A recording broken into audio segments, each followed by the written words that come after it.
શું ઇન્ફોસિસ કરતાં TCS company સારી છે? નથી ખબર? તો ચલો એના આંકડા અને એની પરફોર્મન્સ વચ્ચે કમ્પેરિઝન કરીએ. તો કેમ છો દોસ્તો? મેં પ્રથમ founder of investor Parikh welcome કરું છું આજના વિડીયોની અંદર. આજના વિડીયોમાં છે ને ટીસીએસ અને ઇન્ફોસિસની વચ્ચે આપણે કમ્પેરેટિવ એનાલિસિસ કરવાના છે. હવે આ જે એનાલિસિસ છે એની અંદર તમને શું મળશે? આ જે એનાલિસિસ છે ને એની અંદર તમને ખબર પડશે કે કઈ રીતે કોઈ એક સેક્ટરમાંથી બે સ્ટોક હોય ને એમાંથી આપણે કોઈ એક બે સ્ટોકને સિલેક્ટ કરી શકીએ. તો થોડોક પર ટાઈમ વેસ્ટ કર્યા વગર આ જે એનાલિસિસ છે ને એને આપણે સ્ટાર્ટ કરીએ. અને જે આપણું સૌથી પહેલું ફેક્ટર રહેવાનું છે ને એ છે કંપનીનું બિઝનેસ મોડલ. હવે આ જે ટીસીએસ છે ને એ સૌથી પહેલાં તો આઈટી સર્વિસ તો આપે જ છે. એની સાથે સાથે આ જે કંપની છે એ કન્સલ્ટિંગ પણ કરે છે લોકોને. એની સાથે આ જે કંપની છે એ બિઝનેસના સોલ્યુશન્સ પણ લોકોને આપે છે. હવે આ જે ઇન્ફોસિસ છે ને એ પણ આઈટી સર્વિસ તો આપે જ છે, પણ એની સાથે ડિજિટલ ટ્રાન્સફોર્મેશન અને ક્લાઉડની જે સર્વિસ હોય ને એ પણ આ કંપની પ્રોવાઈડ કરે છે. હવે ટીસીએસ જે છે એ end to end IT service કયા સેક્ટરને આપે છે? તો TCS end to end IT service banking, retail અને એક્સેટ્રા એવા સેક્ટરને આપે છે. પણ ઇન્ફોસિસનો જે ફોકસ છે ને એ શેની ઉપર છે? ઇન્ફોસિસનો જે ફોકસ છે એ એઆઈ, ઓટોમેશન અને ક્લાઉડ ઉપર ફોકસ છે. હવે આ જે કંપનીનું બિઝનેસ મોડલ છે એનો તમને એક નાનો લુક મળી ગયો હશે. હવે આપણે એ જોઈએ કે આ બે કંપની છે એની ફાઇનાન્શિયલ પરફોર્મન્સ શું કહે છે. તો હવે આપણે ટીસીએસની વાત કરીએ તો એને પાછલા 5 વર્ષમાં 85% રિટર્ન આપ્યું છે. પાછલા 1 વર્ષની વાત કરીએ તો ટીસીએસે 19% રિટર્ન આપ્યું છે. પાછલા 1 મહિનાની આપણે વાત કરીએ ને તો ટીસીએસે 4.5% રિટર્ન આપ્યું છે. હવે એના કમ્પેરિઝનમાં આપણે ઇન્ફોસિસને જોઈએ ને તો ઇન્ફોસિસે પાછલા 5 વર્ષમાં 122% રિટર્ન આપ્યું છે. પાછલા 1 વર્ષમાં એને 26% રિટર્ન આપ્યું છે. અને પાછલા 1 મહિનાની આપણે વાત કરીએ ને તો એને 5.5% રિટર્ન આપ્યું છે. હવે એમનું નેટ પ્રોફિટ કેવું છે ને એની ઉપર આપણે ફોકસ કરીએ તો ટીસીએસનું અહીંયા તમને નેટ પ્રોફિટ દેખાતું હશે. હવે એ જે પ્રોફિટ છે ને એ કન્ટિન્યુઅસલી છે ને વધી રહ્યું છે. 2023ની અંદર એનું જે નેટ પ્રોફિટ હતું એ 42,303 કરોડ હતું, જે 2024માં વધીને 46,099 કરોડ થઈ ગયું હતું. હવે વાત કરીએ ઇન્ફોસિસની તો એનું બી જે નેટ પ્રોફિટ છે ને એ પણ છે ને કન્ટિન્યુઅસલી વધી રહ્યું છે. 2023માં એનું જે નેટ પ્રોફિટ હતું એ 24,108 કરોડ હતું, જે 2024માં વધીને 26,248 કરોડ થઈ ગયું છે. હવે આપણે એ જોઈએ કે આ જે બે કંપની છે એનું વેલ્યુએશન શું કહે છે કે આ બે કંપનીમાંથી કઈ કંપની અત્યારે સસ્તી મળી રહી છે. તો હવે આપણો જે નેક્સ્ટ પેરામીટર છે ને એ છે કંપનીનું વેલ્યુએશન મેટ્રિક્સ.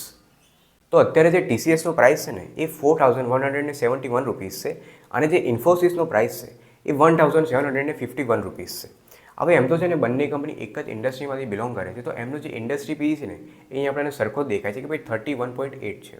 હવે આપણે સ્ટોકના પી ઉપર ફોકસ કરીએ તો જે ટીસીએસનો પી છે ને એ 31.7 છે, જેના ઇન્ડસ્ટ્રીને બિલકુલ બરાબર છે. એટલે આ જે કંપની છે ને એ અત્યારે ફેર વેલ્યુ પર મળી રહી છે. પણ આપણે ઇન્ફોસિસની વાત કરીએ તો એનો જે પી છે ને એ અત્યારે 27.3 દેખાય છે. એનો મતલબ છે કે ઇન્ડસ્ટ્રીના કમ્પેરિઝનમાં આ જે કંપની છે ને અત્યારે સસ્તી મળી રહી છે. હવે વાત કરીએ ડેટ ટુ ઇક્વિટીની તો જે ટીસીએસનું ડેટ ટુ ઇક્વિટી છે એ આપણને 0.09 દેખાય છે અને જે ઇન્ફોસિસનું ડેટ ટુ ઇક્વિટી છે એ અહીંયા 0.10 છે, એટલે 0.10 છે. એટલે કે ડેટ ટુ ઇક્વિટીની વાત કરીએ તો ટીસીએસ ઉપર છે ને ઇન્ફોસિસના કમ્પેરિઝનમાં થોડો છે ને ઓછો કરજો છે. અને આપણે ઇન્ટરેસ્ટ કવરેજ રેશિયોની વાત કરીએ તો અહીંયા જે ટીસીએસનો ઇન્ટરેસ્ટ કવરેજ રેશિયો છે ને એ 82.5 છે અને જે ઇન્ફોસિસનો ઇન્ટરેસ્ટ કવરેજ રેશિયો છે એ 76.7 છે. એટલે કારણ કે ટીસીએસ ઉપર ઇન્ફોસિસ કરતાં છે ને ઓછું ડેટ છે એના લીધે જેનો ઇન્ટરેસ્ટ કવરેજ રેશિયો છે ને એ આપણને વધારે દેખાય છે. એનો મતલબ એવો છે કે જે ટીસીએસ કંપની છે ને ઇન્ફોસિસ કરતાં થોડું બેટર રીતે પોતાનું ઇન્ટરેસ્ટ છે ને બેંકને ચૂકવી શકે છે. હવે જે આપણો છેલ્લો રેશિયો છે ને એ છે પીઈજી રેશિયો, જે ટીસીએસની અંદર આપણને 3.86 દેખાય છે અને ઇન્ફોસિસની અંદર આ જે રેશિયો છે એ આપણને 2.43 દેખાય છે. હવે પીઈજી રેશિયોનો મતલબ શું છે? આ જે પીઈજી રેશિયો હોય ને એ પી અને કંપનીની ગ્રોથ ઉપર છે ને ડિપેન્ડ કરતો હોય. અને કારણ કે આ જે ઇન્ફોસિસનો રેશિયો છે એ આપણને છે ને ઓછો દેખાય છે, એનો મતલબ છે કે ઇન્ફોસિસની ગ્રોથ પ્રમાણે ઇન્ફોસિસ કંપની છે ને અત્યારે છે ને સસ્તી મળી રહી છે. હવે વેલ્યુએશન હિસાબથી તો આપણને ખબર પડી ગઈ કે ટીસીએસ કંપની કરતાં આ જે ઇન્ફોસિસ કંપની છે ને એ અત્યારે સસ્તી મળે છે. પણ હવે આપણે એ જોઈએ કે આ જે બે કંપની છે એમાંથી કઈ કંપનીની પ્રોફિટેબિલિટી સારી છે. તો હવે જે આપણું નેક્સ્ટ પેરામીટર આવે છે ને એ છે કંપનીનું પ્રોફિટેબિલિટી મેટ્રિક્સ. તો હવે આપણે ટીસીએસની વાત કરીએ ને તો એની જે માર્કેટ કેપ છે ને એ 15,09,177 કરોડ છે અને જે ઇન્ફોસિસની માર્કેટ કેપ છે ને એ 7,27,062 કરોડની આજુબાજુ દેખાય છે. એટલે માર્કેટ કેપના હિસાબથી આ જે ટીસીએસ કંપની છે ને એ માર્કેટમાં લીડર બનીને બેઠી છે. હવે ઓપરેટિંગ પ્રોફિટ માર્જિનની વાત કરીએ તો જે ટીસીએસનું માર્જિન છે ને એ 27% છે અને જે ઇન્ફોસિસનું માર્જિન છે એ આપણને 23% દેખાય છે.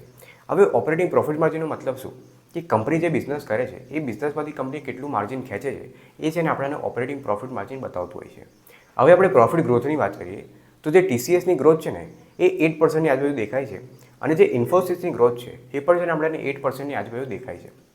હવે આપણે સેલ્સ ગ્રોથની વાત કરીએ તો જે TCSની સેલ્સ ગ્રોથ છે ને એ અહીંયા 5% છે અને જે ઇન્ફોસિસની સેલ્સ ગ્રોથ છે એ અહીંયા આપણને 3%ની આજુબાજુ દેખાય છે.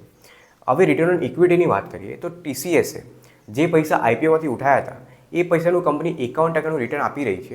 હવે આ જે ઇન્ફોસિસનો ROE છે ને એ આપણને 31% દેખાય છે. એનો મતલબ શું છે કે ભાઈ ઇન્ફોસિસે IPOમાંથી જે પૈસા ઉઠાયા હતા ને એમાંથી કંપની 31%નું રિટર્ન આપી રહી છે. તો ROEના મામલામાં આ જે TCS કંપની છે ને એ ઇન્ફોસિસ કરતાં બેટર છે. હવે જે આપણો છેલ્લો રેશિયો છે ને એ છે ROIC. આનો મતલબ શું છે કે ભાઈ રિટર્ન ઓન ઇન્વેસ્ટમેન્ટ કેપિટલ, જે કંપની ઇન્વેસ્ટમેન્ટ કરે છે એના બિઝનેસની અંદર એમાંથી કંપની કેટલું રિટર્ન નીકાળે છે એ આપણને આ રેશિયો બતાવતું હોય છે. તો આ TCSનો આ જે રેશિયો છે ને એ આપણને 83% દેખાય છે અને જે ઇન્ફોસિસનો રેશિયો છે એ આપણને 39% દેખાય છે. તો TCSના કમ્પેરિઝનમાં આ જે રેશિયો છે ને એ આપણને ઓલમોસ્ટ અડધો દેખાય છે. તો પ્રોફિટેબિલિટીના મામલામાં આ જે TCS કંપની છે ને એ ઇન્ફોસિસ કરતાં બેટર છે. હવે છે ને આપણે એ જોઈએ કે આ જે બે કંપની છે એમાં FII અને DII લોકો ઇન્વેસ્ટમેન્ટ કરે છે કે નથી કરતા, અને કરે છે તો વધારી રહ્યા છે કે ઘટાડી રહ્યા છે એની ઉપર આપણે ફોકસ કરીએ. તો હવે જે આપણે નેક્સ્ટ પેરામીટર જોવાના છે ને એ છે કંપનીનું શેર હોલ્ડિંગ પેટર્ન. તો અહીંયા આપણે TCSની વાત કરીએ તો ત્યાં જે પ્રમોટરની હોલ્ડિંગ છે ને એ 71% છે, જે ગયા વર્ષના કમ્પેરિઝનમાં 1% છે ને ઘટી છે. હવે આપણે FIIની વાત કરીએ ને તો FIIની જે હોલ્ડિંગ છે ને એ આ કંપનીમાં 12% છે, જે ગયા વર્ષના કમ્પેરિઝનમાં આપણને સેમ જ દેખાય છે. હવે આપણે DIIની વાત કરીએ તો DIIની જે હોલ્ડિંગ છે ને એ કંપનીમાં 11% છે, જે ગયા વર્ષના કમ્પેરિઝનમાં 1% છે ને વધી છે. હવે આપણે પબ્લિકની વાત કરીએ તો એમની જે હોલ્ડિંગ છે ને કંપનીમાં એ ખાલી 4% છે, જે ગયા વર્ષના કમ્પેરિઝનમાં છે ને સેમ જ આપણને દેખાય છે. હવે આપણે ઇન્ફોસિસની વાત કરીએ ને તો ત્યાં જે પ્રમોટરની હોલ્ડિંગ છે ને એ 14% છે, જે ગયા વર્ષના કમ્પેરિઝનમાં સેમ જ છે. અહીંયા આપણે FIIની વાત કરીએ તો જે FIIની હોલ્ડિંગ છે ને એ આ કંપનીમાં 32% છે, જે ગયા વર્ષના કમ્પેરિઝનમાં છે ને 2%થી ઘટી ગઈ છે. અહીંયા આપણે DIIની વાત કરીએ તો જે DIIની હોલ્ડિંગ છે ને એ કંપનીમાં 37% છે, જે ગયા વર્ષના કમ્પેરિઝનમાં 3%થી છે ને વધી છે. અને જે બાકીની 14% હોલ્ડિંગ છે ને એ આપણને પબ્લિકની હોલ્ડિંગ દેખાય છે. તો હવે શેર હોલ્ડિંગનું એનાલિસિસ તો અમે કરી લીધું અને તમને ખબર પડી ગઈ કે ભાઈ આ કંપનીમાં કોની શેર હોલ્ડિંગ કેટલી છે. તો હવે જે આપણું પાંચમું પેરામીટર આવે છે ને એ છે કંપનીનું ટેકનિકલ એનાલિસિસ. તો સૌથી પહેલાં સર આપણે TCSનું જોઈ લઈએ તો અત્યારે જે સ્ટોકનો પ્રાઇસ છે ને એ 4171ની આજુબાજુ મૂવ કરે છે.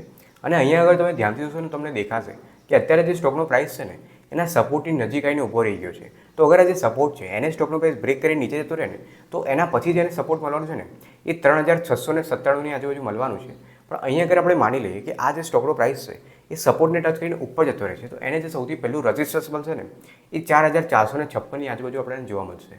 અગર આપણે ઇન્ડિકેટર બાજુ ફોકસ કરીએ ને તો આની જે બ્લુ લાઇન છે ને એ યલો લાઇનથી છે ને નીચે આવી ગઈ છે. તો અહીંયા ઇન્ડિકેટર એવું કહે છે કે અત્યારે શોર્ટ ટર્મમાં આપણને છે ને આ સ્ટોકમાં કરેક્શન જોવા મળી શકે છે. તો આ તો આપણે વાત કરી TCSની. હવે છે ને આપણે ઇન્ફોસિસનું જોઈ લઈએ તો અત્યારે જે ઇન્ફોસિસનો પ્રાઇસ છે ને એ 1751ની આજુબાજુ મૂવ કરી રહ્યો છે. તો એ પણ છે ને અહીંયા તમને દેખાશે કે અત્યારે જે સ્ટોકનો પ્રાઇસ છે એ પણ એના સપોર્ટની આજુબાજુ છે ને મૂવ કરે છે. તો આ જે સપોર્ટ છે એને સ્ટોકનો પ્રાઇસ બ્રેક કરીને નીચે આવી જાય ને તો એને જે સૌથી પહેલું સપોર્ટ મળશે ને એ 1450ની આજુબાજુ આપણને જોવા મળી શકે છે. અને અગર આપણે માની લઈએ કે આ જે સપોર્ટ છે એને સ્ટોકનો પ્રાઇસ બ્રેક કર્યા વગર ઉપર જતો રહે છે તો એને જે સૌથી પહેલું રજિસ્ટન્સ મળશે ને એ 1883ની આજુબાજુ આપણને છે ને જોવા મળી શકે છે. અને અહીંયા આપણે ઇન્ડિકેટરની વાત કરીએ તો આની પર છે ને બ્લુ લાઇન છે ને એ યલો લાઇનથી છે ને નીચે આવી ગઈ છે. તો આ પણ ઇન્ડિકેટર અહીંયા એવું જ કહે છે કે ભાઈ અત્યારે આવી જે સ્ટોક છે ઇન્ફોસિસ એમાં પણ છે ને શોર્ટ ટર્મમાં આપણને કરેક્શન જોવા મળી શકે છે. હવે અહીંયા હું તમને મારા એક્સપિરિયન્સથી કહું ને તો આ જેટલા પણ ટેકનિકલ એનાલિસિસ હોય ને ખાલી 40%ની છે ને એક્યુરેસી આપતા હોય તો આંખો બંધ કરીને આમાં છે ને આપણે વિશ્વાસ નહીં કરવાનો. બાય ધ વે અગર તમને આજનું એનાલિસિસ ગમ્યું હોય અને આજના એનાલિસિસની અંદર તમને ખબર પડી હોય કે કઈ રીતે કોઈ એક સેક્ટરની બે કંપની વચ્ચે આપણે કમ્પેરિઝન કરવાનું હોય ને તો વિડીયોને છે ને મારા ભાઈ લાઇક કરી દેજો અને વિડીયો અગર અત્યારે જોયો હોય ને તો ચેનલને સબસ્ક્રાઈબ કરવાનું ભૂલતા નહીં.